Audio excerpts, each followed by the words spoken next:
Form चुने, AIS कैसे ठीक करें, कैपिटल गेंस कैसे दिखाएं, इन सारे मुद्दों पर बातचीत करेंगे। लेकिन इस बीच हमारे साथ कई सारे फ़ोन कॉल आ रहे हैं। एक सवाल आया है मनोज गौतम जी का, जो फ़ोन लाइन पर बने हुए हैं। मनोज जी नमस्कार, क्या सवाल है आपके पास?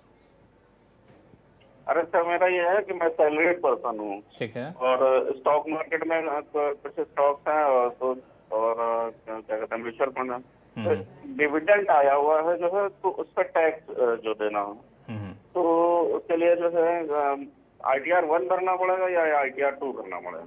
ठीक है, देखिए आपकी अगर तो सैलरी इनकम है और डिविडेंड से इनकम है, तो जो डिविडेंड की इनकम होती है वो इनकम फ्रॉम अदर सोर्सेज में जाती है, जो आप ITR 1 में आसानी से दिखा सकते हैं।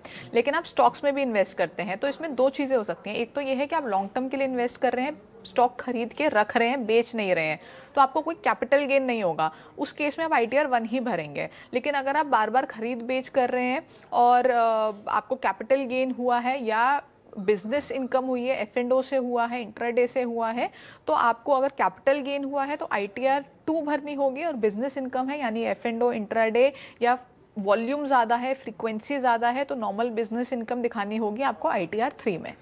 तो इस तरीके से आप ITR 1 भरना है कि ITR 2 भरना है या फिर 3 भरना है, इस बात का बंटवारा कर सकते हैं। लेकिन ये कन्फ्यूजन सिर्फ गौतम जी के पास नहीं है, मुझे लगता है कई लोगों के अंदर कन्फ्यूजन होता है कौन सा फॉर्म भरें।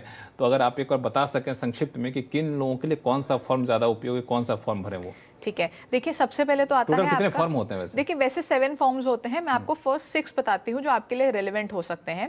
पहला जो फॉर्म होता है ITR 1 सबसे आसान होता है भरना। उसकी कुछ कंडीशंस हैं, उसकी कंडीशंस हैं कि आपकी सैलरी इनकम होनी चाहिए, income from house property, 1 house property हो सकती है, और इनकम फ्रॉम अदर सोर्सेज हो सकती है।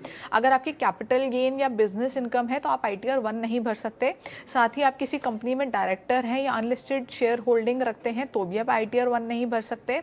और अगर आपकी इनकम 50 लाख से ज़्यादा है या आप फॉरेन कंट्री के एसेट में आपके पास कोई एसेट है या साइनिंग अथॉरिटी भी है, तो भी आप ITR 1 नहीं भर सकते। इन केसेस में आपको ITR 2 भरनी होगी।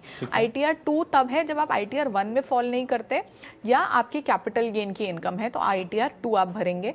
अगर आपकी कोई बिजनेस इनकम है जिसमें आप प्रॉफिट एंड लॉस अकाउंट और PNL जो प्रॉफिट एंड लॉस अकाउंट और बैलेंस शीट बनाते हैं, उस केस में आपको ITR 3 भरनी होगी। और अगर आप प्रिजम्पटिव में जाना चाहते हैं, जो प्रिजम्पटिव स्कीम होती है सेक्शन 44 AD और सेक्शन 44 ADA, जिसमें आप अपने ग्रॉस टर्नओवर का एक परसेंटेज अपना प्रॉफिट डिक्लेयर करते हैं, एक्चुअल करते हैं, और उसको आप ITR 4 में दिखाते हैं। ITR 5 होती है पार्टनरशिप फर्म्स और LLPs के लिए, और ITR 6 होती है कंपनीज के लिए। तो ये कुछ ITRs हैं जो आपको देख के आराम से समझ के कि कौन सी ITR आपके लिए एप्लीकेबल है तब भरनी है। जिस तरीके से सरकार बार बार कहती है कि हम लोग ITR फॉर्म को काफ़ी ज़्यादा सरल कर दिए, तो लोग खुद से इनकम टैक्स रिटर्न फॉर्म भरना शुरू कर देते हैं। तो अक्सर गलतियाँ कौन कौन से करते हैं लोग, वो जरा बता दीजिए जिससे बचा भी जाए। देखिए सबसे पहले तो जिस तरह हम शुरू में डिस्कस कर रहे थे कि AIS और 26 ईयर्स चेक करना बहुत ज़रूरी है, तो कुछ लोग जल्दबाजी में रिटर्न भर देते हैं, अपने बाकी डॉक्यूमेंट्स चेक नहीं करते, 26 ईयर्स चेक नहीं करते, AIS चेक नहीं करते, और उसमें मिसमैच आ जाता है, तो उसमें नोटिस आने का डर होता है। इसके अलावा जैसा मैंने आपको बताया कि कैपिटल गेन्स लोग भूल जाते हैं कि उनका कैपिटल गेन है और AIS में रिफ्लेक्ट कर रहा होता है, वो खाली अपनी सैलरी इनकम दिखा के रिटर्न भर देते हैं। अच्छा, कई लोगों को ये नहीं पता लगता कि कैपिटल गेन क्यों हुआ है। कई लोगों ने STP लगाई होती है, तो STP का मतलब होता है कि पहले आपने पैसा रिडीम किया, उसके बाद री इन्वेस्ट किया, तो उस केस में भी कैपिटल गेन लगता है, तो वो इन्फॉर्मेशन रह जाती है। या कोई सोर्स ऑफ इनकम आपकी रह जाती है, जैसे आपको कहीं से इंटरेस्ट आया या आपको FD का इंटरेस्ट आया, सेविंग्स का इंटरेस्ट आया। कई लोग सोचते हैं कि सेविंग्स का इंटरेस्ट 10,000 तक एग्जेम्प्ट होता है, सीनियर सिटीजन के केस में 50,000 तक एग्जेम्प्ट होता है, तो वो दिखाने की जरूरत नहीं है, लेकिन तो वो भी दिखाना जरूरी है। एग्जेम्पशन क्लेम कर सकते हैं आप, या आप अपनी डिडक्शन को गलत क्लेम कर लेते हैं।